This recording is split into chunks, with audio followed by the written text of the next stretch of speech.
அனைவருக்கும் வணக்கம். இன்னைக்கு ஹிந்து நியூஸ் பேப்பர்ல என்ன இம்பார்ட்டன்ட் நியூஸ் இருக்கு அப்படின்னு சொல்லி பார்ப்போம். ஃபர்ஸ்ட் வந்து பார்த்தீங்கன்னா, government proposes mandatory labelling of AI generated content on social media அப்படின்னு சொல்லி குடுத்துருக்காங்க.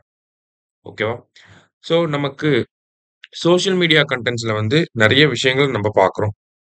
ஆனா நெறைய நேரங்கள்ல நம்மனால என்ன பண்ண முடியாது அப்படின்னு பார்த்தீங்கன்னா, ஆ எது வந்து ரியல் கன்டென்ட், எது வந்து ஃபேக்கான கன்டென்ட் அப்படின்னு சொல்லி நம்மனால கண்டுபிடிக்க முடியாது. ஓகேங்களா? எது வந்து ஆத்தென்டிக்கான கன்டென்ட், எது வந்து சிந்தெடிக் கன்டென்ட் அப்படின்னு சொல்லி நம்மனால கண்டுபிடிக்க முடியாது. ஓகேவா? எது ஆத்தென்டிக்ன்னு நமக்கு தெரியாது. எது சிந்தெடிக் அப்படின்னு சொல்லி நமக்கு தெரியாது. ஓகேவா? ஆ நெறைய விஷயங்கள் வந்து கன்டென்ட் வந்து ஜெனரேட்டட் கன்டென்ட்டா தான் இருக்கும். அததான் நம்ம சிந்தெடிக் கன்டென்ட் அப்படின்னு சொல்றோம். ஏஐ ஜெனரேட்டடா இருக்கக்கூடிய கன்டென்ட்ட நம்ம சிந்தெடிக் கன்டென்ட் அப்படின்னு சொல்லி சொல்றோம்.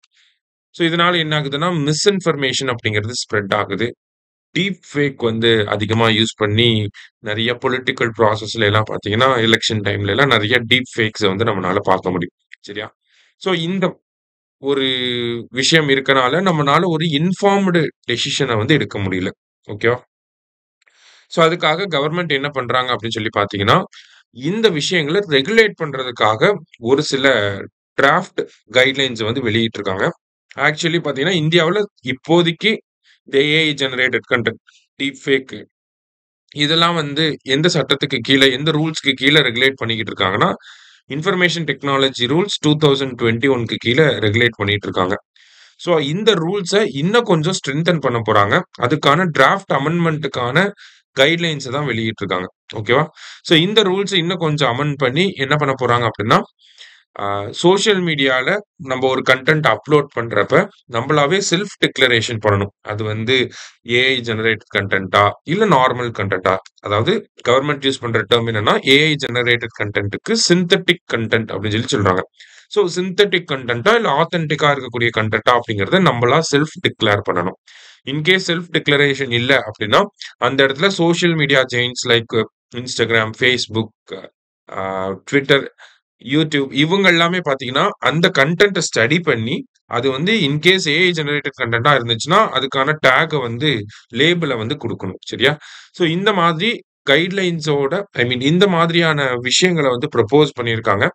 ஸோ இத பேஸ் பண்ணி இந்த ஐடி ரூல்ஸ அமெண்ட் பண்ணி, நமக்கு இந்த விஷயங்கள ஏஐ ஜெனரேட்டட் சிந்தெடிக் கன்டென்ட்ஸ ரெகுலேட் பண்ண போறாங்க. சரியா? அதுதான் நம்ம ஃபர்ஸ்ட் நியூஸ்ல வந்து பார்க்குறோம். அடுத்தது Kerala will officially be first state free of extreme poverty அப்படின்னு சொல்லி குடுத்துருக்காங்க. ஸோ நித்தி ஆயோகோட ரிப்போர்ட் படி பார்த்தீங்கன்னா, 2021ல கேரளால இருக்கக்கூடிய எக்ஸ்ட்ரீம் பாவர்ட்டி பெர்சன்டேஜ் என்னன்னா 0.7%. ஓகேவா?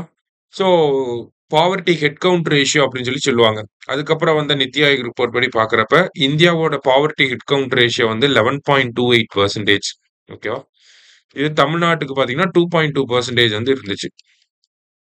ஸோ இப்ப நம்ம இன்னும் கம்மி பண்ணிட்டோம். பட் ஸ்டில் இருக்கறதுலயே பாவர்ட்டி கம்மியா இருக்கக்கூடிய ஸ்டேட் யாருன்னா, கேரளா தான் இருந்தாங்க.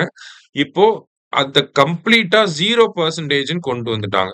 ஓகேவா? அதுக்கான ஒரு ஃபங்ஷன் வந்து நவம்பர் 1ஆம் தேதி நடத்தப் போறாங்க கேரளாவுல. சரிங்களா? ஸோ நவம்பர் 1ஆம் தேதி என்ன அனௌன்ஸ் பண்ண போறாங்கன்னா, கேரளால யாருமே எக்ஸ்ட்ரீம் பாவர்ட்டி கடுமையான வறுமையில யாருமே இல்ல. அப்படிங்கிற அந்த ஒரு நிலைய கேரளா அச்சீவ் பண்ணிருச்சு அப்படிங்கிறதுக்கான ஒரு ஃபங்ஷன செலிப்ரேட் பண்ண போறாங்க.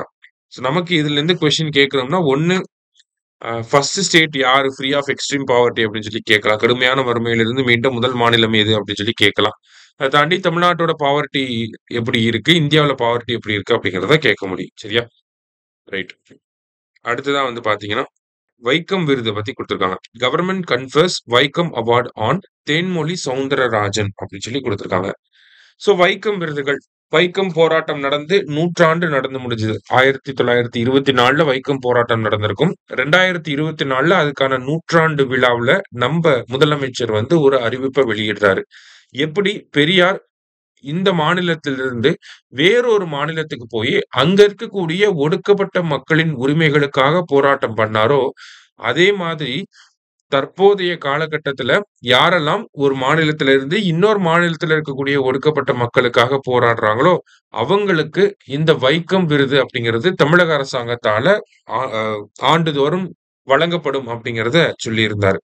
அந்த வகையில முதல் வைக்கம் விருது யாருக்கு வழங்கப்பட்டுச்சு அப்படின்னு சொல்லி பார்த்தீங்கன்னா, கர்நாடகாவை சேர்ந்த கர்நாடகாவை சேர்ந்த தேவனூர் மகாதேவா அப்படிங்கிறவருக்கு வழங்கப்பட்டுச்சு.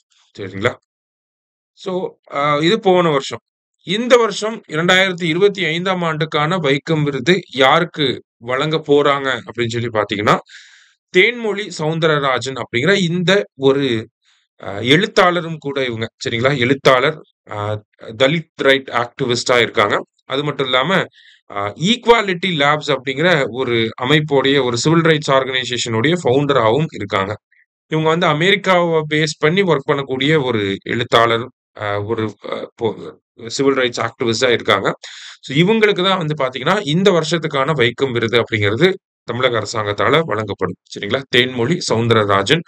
ஸோ இந்த விருதுல எவ்வளவு பிரைஸ் மணி அப்படின்னு சொல்லி பார்த்தீங்கன்னா, ரூ. 5,00,000 பிரைஸ் மணி, ஒரு சைட்டேஷன், அப்புறம் ஒரு கோல்டு மெடல் அதெல்லாமே வந்து குடுப்பாங்க. சரியா? இது வந்து வைக்கம் விருது. அடுத்ததா பார்த்தீங்க அப்படின்னா, imprisoned journalist with EU's top human rights award அப்படின்னு சொல்லி குடுத்திருக்காங்க. அதாவது யூரோப்பியன் யூனியன் வந்து பார்த்தீங்கன்னா, ஹியூமன் ரைட்ஸ் அவார்ட் அப்படின்னு சொல்லி ஒண்ணு குடுப்பாங்க. ஓகேங்களா? அந்த பிரைஸோட பேர் என்னன்னா, சக்ரோவ் பிரைஸ் அப்படின்னு சொல்லுவாங்க. ஓகே. Sakharov prize. இத வந்து குடுக்கறது யாருன்னா, யூரோப்பியன் யூனியன் வந்து குடுப்பாங்க. Sakharov human rights prize European Union வந்து குடுக்குறாங்க. இந்த வருஷம் யாருக்கு குடுக்க போறாங்க அப்படின்னு சொல்லி பார்த்தீங்கன்னா, 2 பேருக்கு. ஆண்ட்ரிச் பொக்ஸோபட் அப்படிங்கிற போலாந்து நாட்டைச் சேர்ந்த இவருக்கும், இந்த ஜர்னலிஸ்ட்டுக்கும், அடுத்தது ஜியா அமோக்லோபெலி அப்படிங்கிற ஜார்ஜியா நாட்டை சேர்ந்த இந்த ஜேர்னலிஸ்ட்டுக்கும் குடுக்க போறாங்க. சரியா? இந்த 2 பேத்தோட பேர தெரிஞ்சுக்கணும். ஓகேவா? இவங்க 2 பேருக்கு தான் EUவோட சக்ரோவ் ஹியூமன் ரைட்ஸ் பிரைஸ் அப்படிங்கிறது குடுத்திருக்காங்க அப்படிங்கிறத தெரிஞ்சுக்கோங்க. அடுத்தது இந்த சக்ரோவ் பிரைஸ் அப்படிங்கிறது எப்ப தொடங்கப்பட்டிருக்கும் அப்படின்னு சொல்லி பார்த்தீங்கன்னா, 1988ல தொடங்கப்பட்டிருக்கும். இந்த சக்ரோவ் யாரு அப்படின்னு சொல்லி பார்த்தீங்கன்னா, அவரு வந்து ரஷ்யா நாட்ட சேர்ந்தவரு. ஆண்ட்ரே சக்ரோவ் அப்படின்னு சொல்லி சொல்லுவாங்க. இவரே பார்த்தீங்கன்னா, நோபல் பிரைஸ் வாங்குன ஒரு நபரா தான் இருந்திருப்பார். சரியா? ஸோ 1988ல தொடங்குறாங்க. ஆண்ட்ரே சக்கோவ் அவரு வந்து பார்த்தீங்கன்னா, நமக்கு ரஷ்ய நாட்ட சேர்ந்தவரா இருக்கார். ஓகே. ஸோ இன்னைக்கு முக்கியமான செய்திகள் எல்லாத்தையும் பார்த்திருக்கோம். நன்றி. சுரேஷ் IAS அகாடமி வெற்றியின் முகவரி.